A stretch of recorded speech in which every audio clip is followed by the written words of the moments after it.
고려의 마지막 국모 정비한 씨. 두 왕조를 모두 본 마지막 증인. 세종 10년 1428년 늦은 봄날 한양의 한 고즈넉한 저택에서 여든을 바라보던 한 노부인이 조용히 숨을 거두려 하고 있었습니다. 세상 사람들은 그녀를 그저 죽산 안씨 가문의 늙은 과부로만 알았습니다. 하지만 그녀가 지닌 역사의 무게를 아는 이는 거의 없었습니다. 나는 공민왕의 왕비였습니다. 그리고 고려의 마지막을 지킨 국모였습니다. 정비안 씨. 그녀는 고려 공민왕의 계비이자 왕조의 마지막 순간까지 왕실을 지킨 여인이었습니다. 공민왕이 시해된 후에도 우왕과 창왕의 시대를 거치며 그리고 공양왕이 폐위되는 순간까지 그녀는 대비의 자격으로 무너져가는 왕조를 끝까지 붙들고 있었습니다. 그녀의 눈빛은 흐려져 가고 있었지만 기억 속에서는 여전히 그날들이 선명했습니다. 노국대장 공주와 함께했던 행복한 날들, 공민왕이 개혁을 꿈꾸던 희망찬 시절, 그리고 왕이 시해되던 그 끔찍한 밤. 홍건적과 왜구가 침략하던 전란의 시기, 이성계가 위화도에서 회군하던 날, 그리고 마침내 고려가 숨을 거두던 순간까지. 나는 두 왕조의 운명을 모두 보았습니다. 고려는 내 품에서 숨을 거두었고 조선은 내 눈앞에서 피를 흘리며 태어났습니다. 병상에서 그녀는 먼 하늘을 바라보았습니다. 저 멀리서 세종대왕의 치세를 찬양하는 소리가 들려왔지만 그녀의 마음은 여전히 60년 전 그날에 머물러 있었습니다. 공민왕이 그녀의 손을 잡고 그대가 이 나라의 어머니가 되어주오라고 부탁하던 그날의 말입니다. 사람들은 역사를 승자의 기록으로만 기억합니다. 하지만 그녀는 패자의 눈물도 망국의 한숨도 모두 가슴에 품고 있었습니다. 그것이 살아남은 자의 숙명이었습니다. 역사는 남자들의 이름으로 쓰이지만 망국의 한은 여자들의 가슴 속에 묻힙니다. 그녀가 마지막으로 남긴 말이었습니다. 그리고 그 말과 함께 고려를 진정으로 기억하는 마지막 사람이 세상을 떠났습니다. 죽산 안씨의 딸 왕비가 되다. 정비안 씨는 고려 명문가인 죽산 안씨 가문의 안극인의 딸로 태어났습니다. 죽산 안씨는 고려 초기부터 왕실과 깊은 인연을 맺어온 가문으로 대대로 충신을 배출한 명족이었습니다. 그녀의 아버지 안극인은 찬성사를 지낸 고위 관료로 공민왕의 개혁 정치를 지지하는 신진 세력 중 한 명이었습니다. 1365년 노국대장공주가 세상을 떠났습니다. 공민왕은 깊은 슬픔에 빠졌고 신하들은 왕의 마음을 달래기 위해 새로운 왕비를 간택할 것을 청했습니다. 하지만 공민왕은 쉽게 마음을 열지 못했습니다. 노국 공주에 대한 사랑이 너무나 깊었기 때문입니다. 전하, 왕실에는 국모가 필요합니다. 백성들도 새로운 왕비를 기다리고 있습니다. 신하들의 간청이 계속되자 공민왕은 마침내 새 왕비를 맞이하기로 했습니다. 그리고 여러 명문가의 규수들 중에서 안극인의 딸이 간택되었습니다. 간택 소식을 들은 날 안극인은 딸을 불러앉혔습니다. 내가 왕비가 된다는 것은 영광이면서도 무거운 짐이다. 특히 지금 같은 시국에는 더욱 그러하다. 아버지의 얼굴에는 기쁨보다 걱정이 더 짙게 서려 있었습니다. 당시 고려는 안팎으로 위기에 처해 있었습니다. 원나라의 간섭은 여전했고 홍건적과 왜구의 침입이 끊이지 않았으며 권문 세족과 신진사대부의 대립도 심화되고 있었습니다. 아버님, 저는 어떻게 해야 합니까? 왕비는 나라의 어머니다.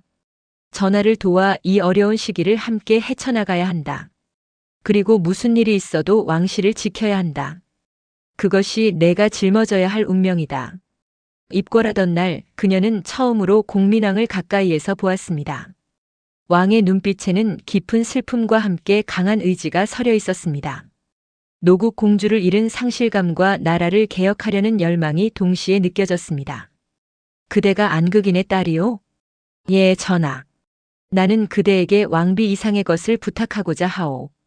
이 나라가 위기에 처했을 때 왕실의 버팀목이 되어주기를 바라오.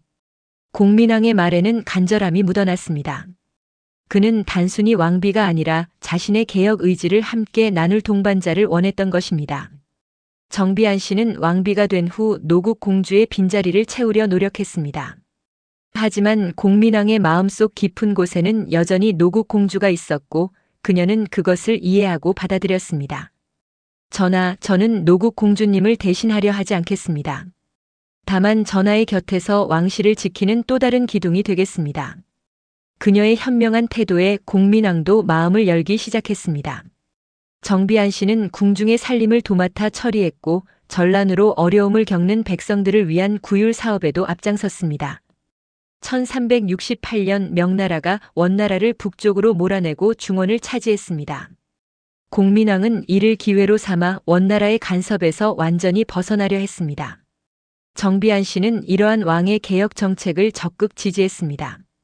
전하의 뜻이 옳습니다. 고려는 고려의 길을 가야 합니다. 하지만 개혁의 길은 순탄하지 않았습니다. 친원파 세력의 반발이 거셌고 권문 세족들도 자신들의 기득권을 지키려 했습니다. 공민왕은 점점 고립되어 갔고 정비한 씨는 그런 왕을 곁에서 지켜보며 안타까워했습니다. 전하, 너무 서두르지 마십시오. 개혁은 물이 바위를 뚫듯 천천히 이루어지는 것입니다. 그녀는 왕을 위로하면서도 현실적인 조언을 아끼지 않았습니다. 공민왕도 그런 그녀를 신뢰하게 되었습니다. 1374년이 되자 공민왕의 개혁은 더욱 급진적이 되었습니다. 그는 전민 변정도감을 설치하여 권문 세족들의 토지를 몰수하려 했고 성균관을 중건하여 신진사대부를 육성하려 했습니다. 정비한 씨는 왕의 이상은 높이 평가하면서도 그 방법에 대해서는 우려를 표했습니다. 전하, 적을 너무 많이 만들면 위험합니다. 하지만 공민왕은 멈추지 않았습니다. 그리고 그해 9월 비극이 일어났습니다. 공민왕의 시해 왕실의 보루가 되다. 1374년 9월 22일 밤 궁궐에 비명소리가 울려 퍼졌습니다. 공민왕이 자신이 총애하던 환관 최만생과 홍윤에게 시해당한 것입니다. 정비한 씨가 급히 달려갔을 때 왕은 이미 차가운 주검이 되어 있었습니다. 전하! 전하! 그녀의 절규가 궁궐을 가득 메웠습니다. 피로 물든 왕의 모습을 보며 그녀는 고려의 운명이 이제 기울기 시작했음을 직감했습니다. 시해범들은 곧 잡혀 처형되었지만 그것으로 끝이 아니었습니다. 공민왕의 죽음은 단순한 환관들의 반란이 아니라 개혁에 반대하는 세력들의 음모라는 소문이 돌았습니다. 하지만 진실은 영원히 묻혔습니다. 왕이 시해된 후 왕실은 극도의 혼란에 빠졌습니다. 이때 정비한 씨가 나섰습니다. 그녀는 이제 대비의 자격으로 왕실을 이끌어야 했습니다. 지금은 슬퍼할 때가 아닙니다. 왕실이 흔들리면 나라가 흔들립니다. 모두 자리를 지키십시오. 그녀의 단호한 명령에 궁중이 다시 질서를 찾기 시작했습니다. 우선 왕위 계승 문제를 해결해야 했습니다. 공민왕과 노국 공주 사이에는 후사가 없었고 정비한 씨 역시 왕자를 낳지 못했습니다. 결국 공민왕이 후궁에게서 얻은 아들인 우왕이 왕위를 이어받게 되었습니다. 하지만 우왕의 정통성은 처음부터 논란이 되었습니다. 그가 과연 공민왕의 친아들인지 아니면 승려 신돈의 아들인지에 대한 의혹이 끊이지 않았던 것입니다. 정비한 씨는 이러한 논란을 잠재우려 노력했습니다. 우왕은 선왕께서 인정하신 왕자입니다. 더 이상의 논란은 왕실의 권위를 훼손할 뿐입니다. 대비로서 그녀의 발언은 무게가 있었습니다. 우왕시대 초기 정비한 씨는 사실상 왕실의 실질적인 수장 역할을 했습니다. 어린 왕을 보좌하며 국정이 안정되도록 힘썼습니다. 이 시기 이인임이 권력을 장악하고 있었습니다. 그는 공민왕 시절부터 세력을 키워온 권문 세족의 대표 인물이었습니다. 정비한 씨는 이인임과 적절한 거리를 유지하며 왕실의 독립성을 지키려 했습니다. 대비마마 왕실의 안정을 위해서는 저희의 협력이 필요합니다. 이인임이 은근히 압력을 넣었지만 정비한 씨는 굴복하지 않았습니다. 경의 충성심은 고맙게 생각합니다. 하지만 왕실의 일은 왕실이 결정할 것입니다. 1388년 운명의 해가 왔습니다. 명나라가 철령 이북의 땅을 요구하자 최영과 우왕은 요동정벌을 결정했습니다. 정비한 씨는 이 결정에 강력히 반대했습니다. 지금 우리에게 필요한 것은 전쟁이 아니라 안정입니다. 명나라와 싸우는 것은 자멸의 길입니다. 하지만 그녀의 조언은 받아들여지지 않았습니다. 그리고 이성계가 위화도에서 회군했다는 소식이 전해졌을 때 그녀는 모든 것이 끝났음을 알았습니다. 이제 고려의 운명은 이성계의 손에 달렸구나. 위화도 회군 후 최영이 제거되고 우왕이 폐위되었습니다. 정비안 씨는 대비로서 이 모든 과정을 지켜보아야 했습니다. 창왕이 새로 즉위했지만 그것도 잠시뿐이었습니다. 대비마마 창왕도 신돈의 손자이므로 왕이 될 수 없습니다.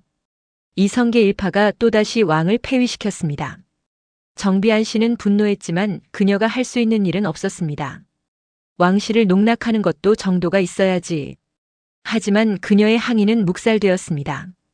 그리고 마침내 공양왕이 즉위했습니다.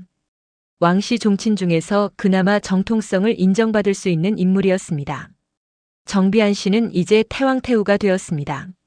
하지만 그것은 명목뿐이었습니다. 실권은 모두 이성계에게 있었고 왕실은 껍데기만 남았습니다. 나는 이 왕실의 마지막 보루가 되겠다. 그녀는 그렇게 다짐했습니다. 비록 나라가 기울어가고 있었지만 끝까지 왕실의 존엄을 지키겠다고 말입니다. 우왕, 창왕, 공양왕 무너지는 왕조를 붙들다.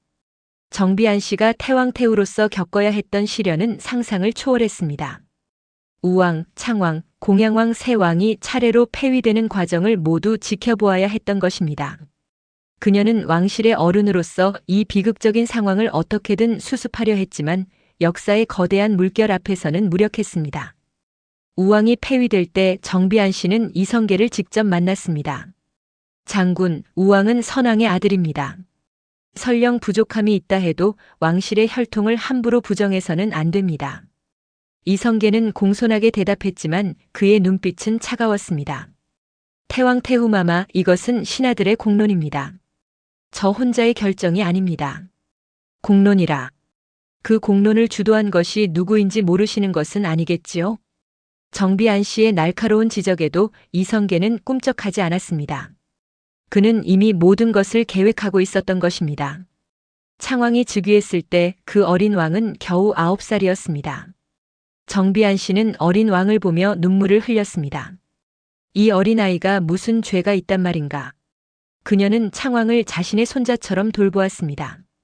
어린 왕이 두려워하지 않도록 매일 곁에서 이야기를 들려주고 왕의 도리를 가르쳤습니다. 전하, 왕은 백성의 어버이입니다. 비록 지금은 어리시지만 언젠가는 훌륭한 왕이 되실 것입니다. 하지만 그녀의 바람은 이루어지지 않았습니다. 불과 1년 만에 창왕마저 폐위되었습니다. 폐위되던 날 창왕은 정비안 씨의 품에서 울었습니다. 태왕태후마마, 제가 무엇을 잘못했습니까? 왜 저를 왕좌에서 내리는 것입니까? 그녀는 어린 왕의 눈물을 닦아주며 말했습니다. 전하의 잘못이 아닙니다. 이것은 하늘의 뜻입니다. 하지만 그녀의 가슴은 찢어지는 듯 아팠습니다. 권력 싸움의 희생양이 된 어린 왕의 운명이 너무나 안타까웠기 때문입니다. 공양왕이 즉위하자 정비안 씨는 마지막 희망을 품었습니다. 공양왕은 왕씨 종친으로서 정통성이 있었고 나이도 적당했습니다. 어쩌면 이성계와 타협하여 왕실을 유지할 수 있을지도 모른다고 생각했습니다. 왕이시여, 이제 왕실의 운명이 전하께 달렸습니다. 신중하게 처신하셔야 합니다. 공양왕도 자신의 처지를 잘 알고 있었습니다. 태왕태후마마, 저도 알고 있습니다. 하지만 제게 선택권이 있습니까? 저는 그저 이성계가 시키는 대로 할 뿐입니다. 그래도 왕의 존엄만은 지키셔야 합니다. 그것이 우리가 할 수 있는 마지막 일입니다. 공양왕 시대 정비안 씨는 왕실의 마지막 자존심을 지키려 애썼습니다.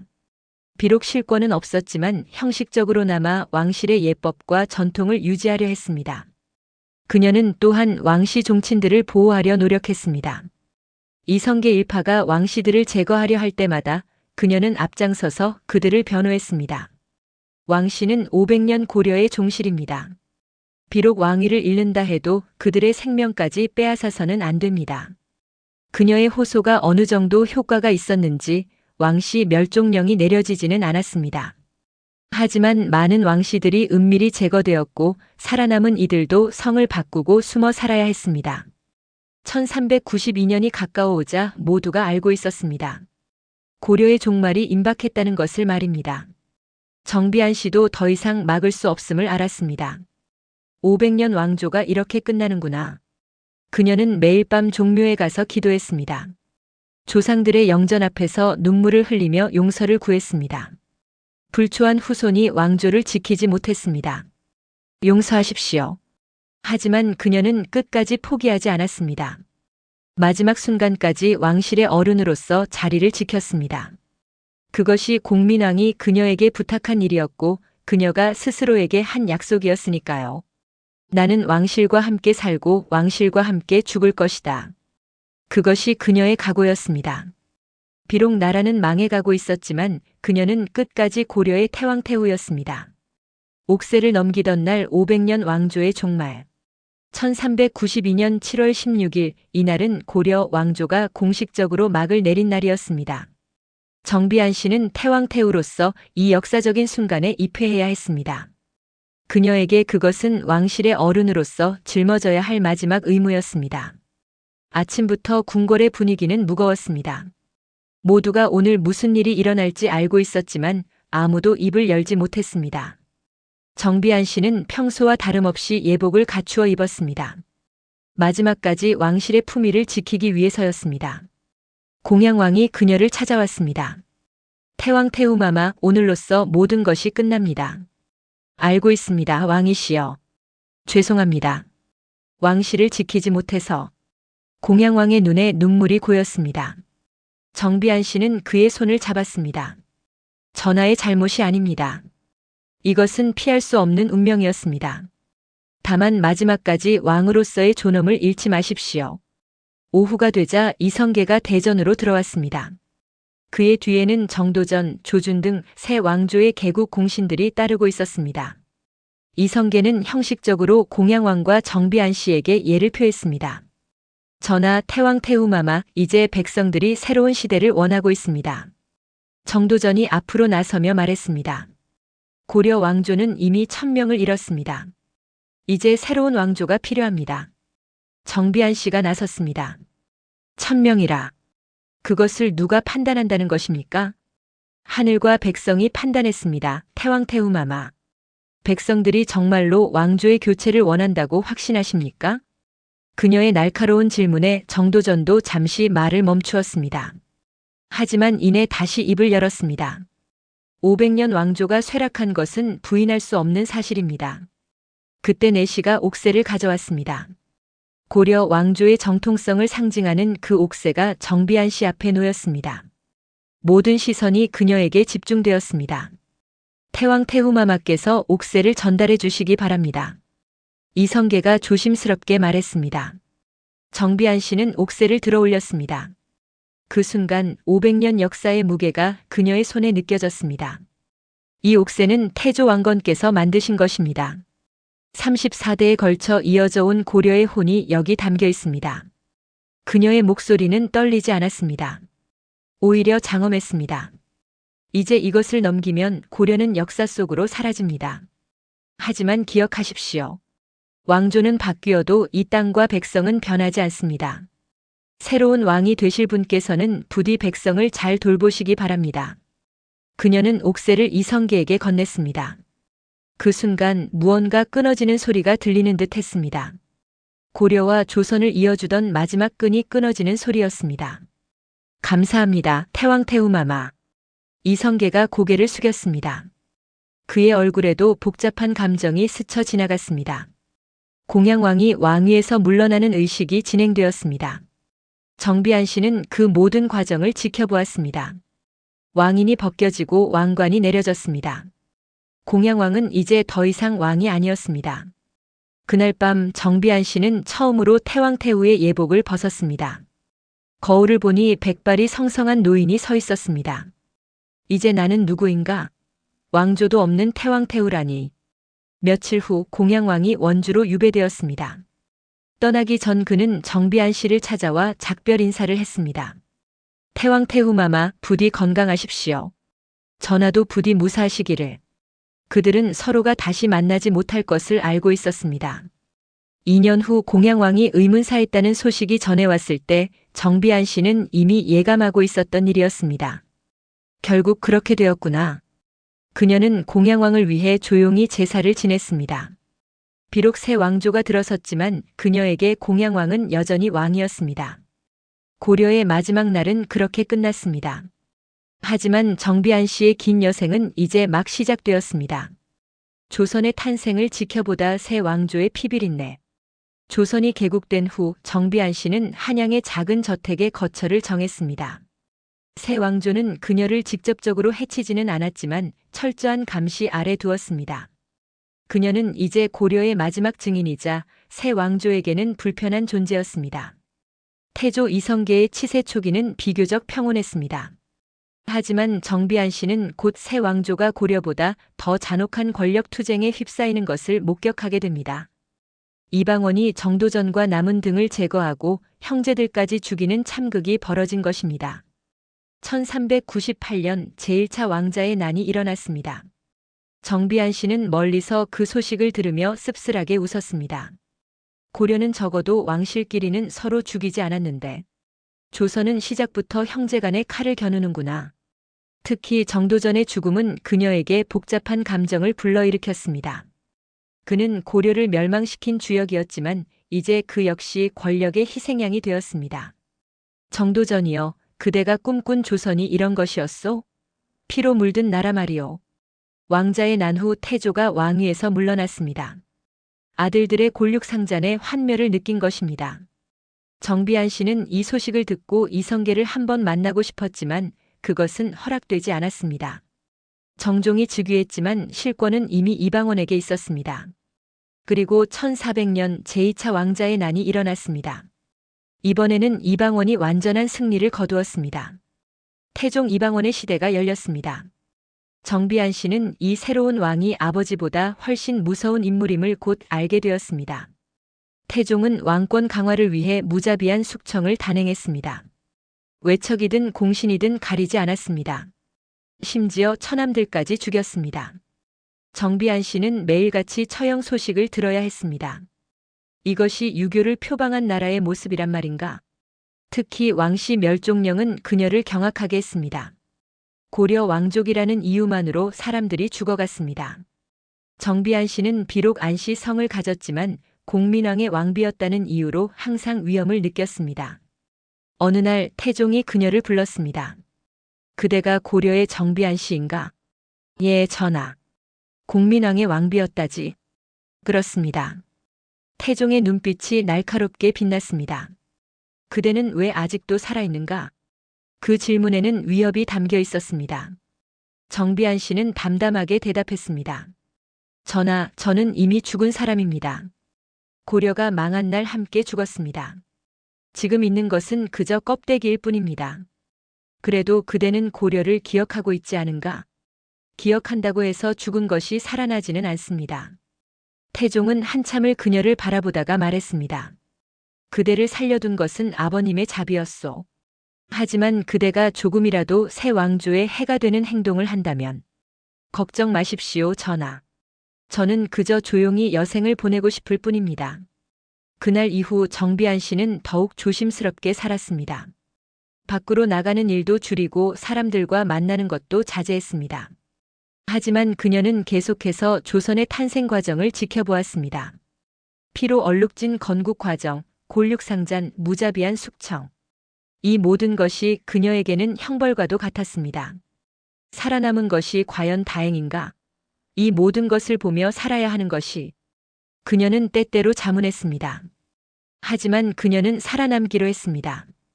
누군가는 이 모든 것을 기억해야 했으니까요. 나는 증인이다. 고려의 죽음과 조선의 탄생을 모두 본 유일한 증인이다. 그것이 그녀가 살아가는 이유였습니다. 역사의 증인으로서 그리고 기억의 수호자로서 말입니다. 세종의 시대, 역사의 아이러니. 1418년 세종이 즉위했습니다. 정비안 씨는 이미 70을 넘긴 노인이 되어 있었습니다. 새로운 왕의 즉위 소식을 듣고 그녀는 특별한 감회에 젖었습니다. 이번 왕은 다르다고 하던데. 세종은 즉위 초부터 이전 왕들과는 다른 모습을 보였습니다. 학문을 사랑하고 백성을 아끼며 무력보다는 문치를 중시했습니다. 정비안 씨는 이러한 변화를 관심 있게 지켜보았습니다. 공민왕께서 꿈꾸셨던 개혁이 이제야 이루어지는 것인가? 그녀는 공민왕의 이상과 세종의 정치를 비교하며 생각에 잠겼습니다. 공민왕도 개혁을 원했지만 실패했고 세종은 성공하고 있었습니다. 그 차이가 무엇인지 그녀는 곰곰이 생각했습니다. 그런데 운명은 놀라운 인연을 만들어냈습니다. 세종의 셋째 딸 정의공주가 안맹담과 혼인하게 된 것입니다.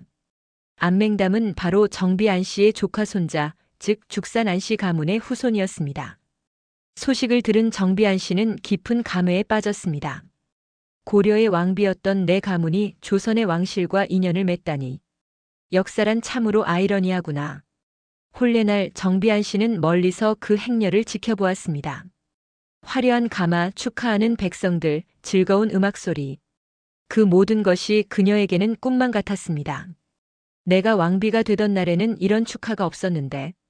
그녀는 쓸쓸하게 웃었습니다. 그녀의 혼례는 이미 기울어가는 왕조의 마지막 의식이었고 정의공주의 혼례는 번성하는 왕조의 경사였습니다. 며칠 후 안맹담이 그녀를 찾아왔습니다. 대고모님 뵙게 되어 영광입니다. 내가 안맹담이구나. 왕실의 사위가 되었다니 가문의 영광이다. 대고모님께서 계시기에 가능한 일이었습니다. 정비안 씨는 고개를 저었습니다. 나는 아무것도 한 것이 없다. 오히려 내가 고려의 왕비였다는 것이 너희들에게 짐이 되지 않을까 걱정이다.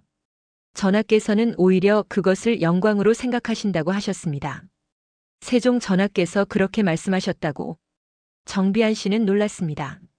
새 왕조의 왕이 구왕조의 왕비를 인정한다는 것은 쉬운 일이 아니었기 때문입니다. 얼마 후 세종이 그녀를 궁으로 초청했습니다. 정비안 씨는 망설였지만 왕의 부름을 거절할 수는 없었습니다. 뵙게 되어 영광입니다, 전하. 어서 오십시오. 들으니 대부인께서 공민왕의 왕비이셨다고 하던데요. 그것은 오래전 일입니다, 전하. 세종의 태도는 정중하고 따뜻했습니다. 태종과는 전혀 달랐습니다. 역사는 기억되어야 합니다. 대부인께서 겪으신 일들을 기록으로 남기시면 어떠실지요? 정비안 씨는 잠시 생각하다가 대답했습니다. 전하, 어떤 기억들은 가슴에만 묻어두는 것이 나을 때도 있습니다. 제가 본 것들을 모두 기록한다면 그것은 조선에도 좋지 않을 것입니다. 그래도 진실은 중요하지 않습니까? 진실도 때로는 시간이 필요합니다. 지금은 조선이 안정되어야 할 때입니다. 세종은 아쉬워했지만 그녀의 뜻을 존중했습니다. 대부인의 깊은 뜻을 이해하겠습니다. 훈민정음이 창제되었을 때 정비안 씨는 깊은 감동을 받았습니다. 백성을 위한 문자라. 공민왕께서도 이런 것을 꿈꾸셨었지. 그녀는 늙은 나이에도 새 문자를 배우려 노력했습니다. 안맹담이 그녀를 도왔습니다. 대고모님, 이 문자로 고려의 이야기를 쓰시면 어떠실까요? 아니다. 내 이야기는 내가 죽으면서 함께 묻힐 것이다. 세종시대는 확실히 태평성대였습니다. 하지만 정비안 씨는 여전히 과거에 살고 있었습니다.